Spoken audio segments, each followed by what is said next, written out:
if I were working in a technical field.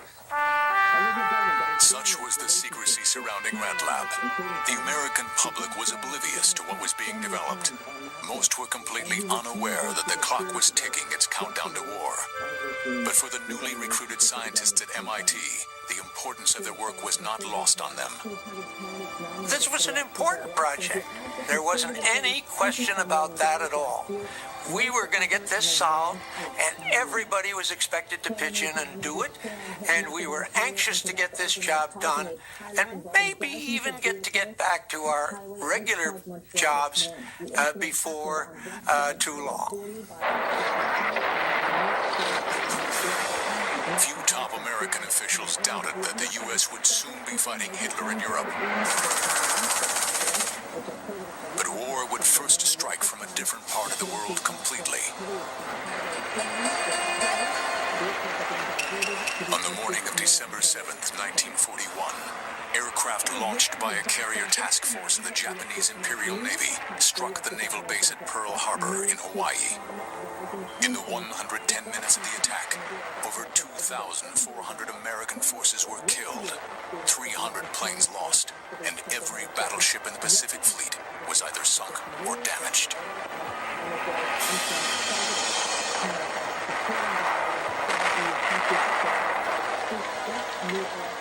A shocked America charged into war with Japan. The question on everyone's mind was, how could Japanese have made such an attack undetected? What very few people knew was that the Japanese had been picked up on radar. The U.S. Army had deployed 5 new mobile radar stations on the island of Oahu. These were long-range sets, capable of detecting intruders as far away as 150 miles. This radar was being operated by 2 Army personnel. They were actually there in training, and they were due to shut down at 7 a.m.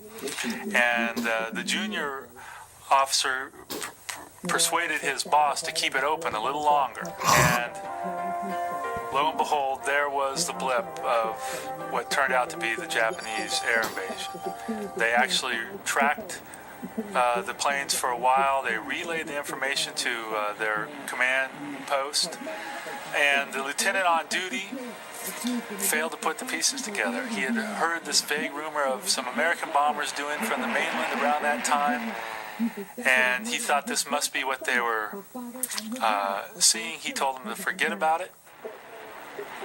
They tracked the invasion into about 20 miles when the planes disappeared behind some hills.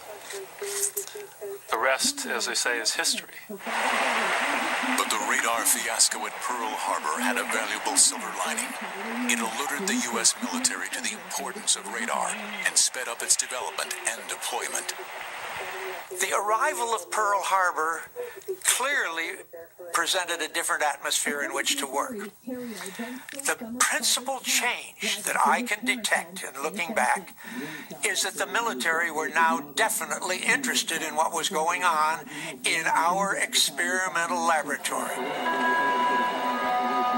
Thrust into the crucible of a bitter Pacific War, and with nearly all of its surface fleet decimated, the U.S. High Command had only one choice left on how to win the war against Japan. It had to be the submarine service. But could the new radar sets, with their most advanced capabilities to date, be outfitted for submarines in time to avenge the attack on Pearl Harbor? The attack on Pearl Harbor had severely damaged the U.S. Pacific Fleet. A shocked America, repulsed by the unprovoked aggression of the Japanese, launched into war. Just hours after the attack, on the afternoon of December 7th, 1941, the Chief of U.S. Naval Operations issued an order to execute unrestricted air and submarine warfare against Japan. With this call to arms, the submarine force went on the offensive. Hundreds of new recruits volunteered to join the silent service. They would be the pioneers of the new technology of submarine radar. Training was very hard, actually. There was a 50% failure rate at submarine school. It was very strict. I knew nothing about radar when I first went on a submarine.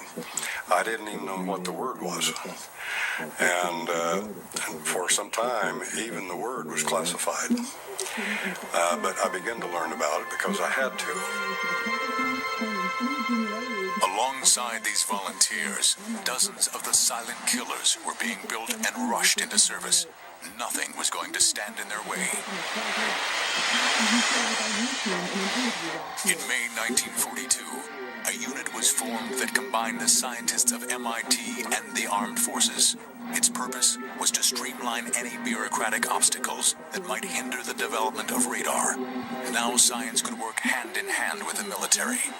They had all kinds of spec lists for anti-aircraft guns, for ships, for search and warning, for airborne interception, for bombing, all kinds of different uses. And they would come and tell about their needs. At the same time, the Rad Lab would say, we have this new thing that could do something you never thought of before, maybe. What do you think about that? So you had this unique give and take. Shopping list, but also this kind of like kid in a candy store thing, like, oh, I want that, you know. I have to say the word red tape, I don't think had ever been invented back then. None of us had ever heard of the idea of having our work interrupted by people who were keeping track of things on pieces of paper to see how much they cost or whether they were in stock or anything of that sort. The U.S. submarine service was ready to come into its own. Utilizing the new technologies pioneered at MIT, radar was being developed that would prove more than equal to the Japanese. Japan entered World War II with its own radar systems that were maybe 6 months behind the American and British systems. By the end of the war, the best assessments from the intelligence debriefers showed that they were about 4 years behind. Using the newly developed radar units, U.S. submarines could now pinpoint Japanese vessels and aircraft from much farther away, well beyond the upper limits of the inferior Japanese electronic equipment. The tide of the Pacific War was about to turn. So much so that a Japanese officer compared the battle between the Americans with their new radar technology as being like a fight between the sighted and the blind. The operators of these new eyes of the submarine were held in awe by their fellow crew members. The first radar man we had, we looked at him as God. Radar was a very important item for submarines during World War II, and I think it gave us the edge over the enemy because we could see what was going on and he couldn't see us while we were watching. The ability to see and not be detected was honed to a fine art. But it was not just the radar operator's responsibility to stand watch. It was a team effort. When we were on the surface, we'd have a watch section. There were 3 watches. There'd be a radar operator. He'd have a relief. There'd be the lookouts. There'd be the radioman. It was a whole watch section. 1/3 of the crew was actually running the boat. It's hot, cramped, so you're sitting in this black conning tower with a red light, eerie kind of thing you might say. It was dark. But also, your screen showed up better in the dark.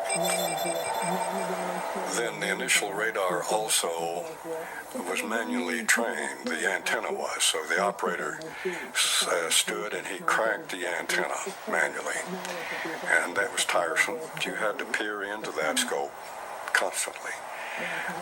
That caused eye fatigue, and if the operator was training the antenna and just happened to look away for a second, he could miss seeing a target.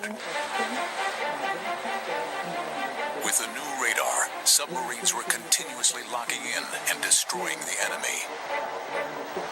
When you get a contact, of course the adrenaline kicks in. Everybody's coming down, manning their stations forward, bow planes, stern planes, the helmsman. We go to the sonar gear, and we're on our way down.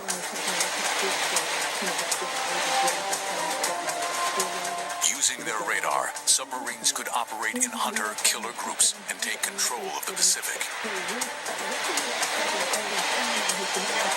Another use that we had for the SJ radar was to home on other submarines, especially when our submarines were operating in a wolf pack, and we sort of lost track of where they were. We could seek them out quite well by homing on their own radar emission.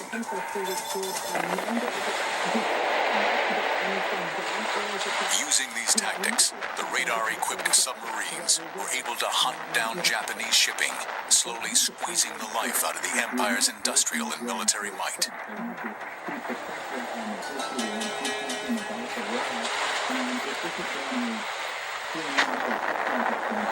But it was not a one-sided fight. Whenever the U.S. submarines torpedoed a ship, the Japanese escort ships would ruthlessly hunt them down. Once below the surface, radar could not protect them from the ensuing depth charges. Well, it feels like you're sitting in a drum and somebody's hitting it with a sledgehammer, depending on how close. If it's not too close, you hear the detonator go off first. It's two click, click, click, bang. And if it's close, you don't hear the click, click. You just hear the bang. The boat will rock a little bit, depending on how close the depth charges come.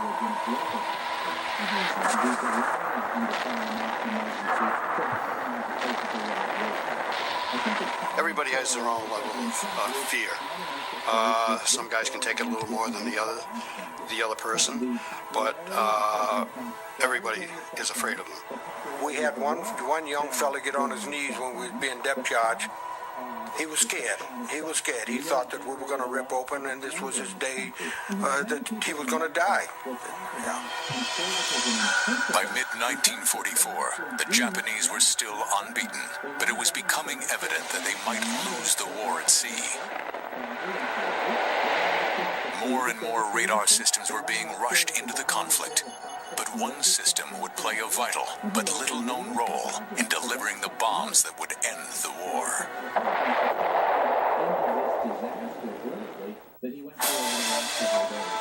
By late 1944, the Silent Service had the finest radar science could provide.